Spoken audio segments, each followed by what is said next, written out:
Need to close a checking account in Wealthsimple? In this video, I'll show you exactly how to do it using the Wealthsimple app.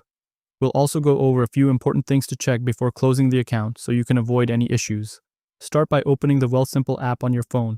Once you're on the home screen, you'll see all of your accounts listed. Scroll down until you find the checking account you want to close, then tap on it to open the account. Before closing the account, take a moment to make sure everything has been cleared out. First, confirm that your balance is zero. If you still have money in the account, transfer it to another account or withdraw it. Also, check that there are no scheduled deposits or recurring transactions linked to the account. Quick tip: if your paycheck or any automatic payments are connected to this account, update those first.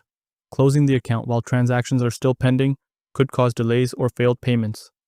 Once you've confirmed everything has been taken care of, you're ready to move on. While you're inside the checking account, look for the gear icon in the top right corner of the screen. Tap on it to open the account settings. Here, you'll see various details and information related to your account. Scroll all the way to the bottom of the settings page. Near the bottom, you'll see the Close Account button. Tap on it to continue. Note: make sure you've selected the correct checking account, especially if you have more than one account with Wealthsimple. Wealthsimple will display some information about what happens when your account is closed. Take a moment to read through the notes so you understand the consequences of closing the account. If you're sure you want to proceed, tap Close Account to confirm. That's it. Wealthsimple will process the request and your checking account will be closed. And that's how to close a checking account with Wealthsimple.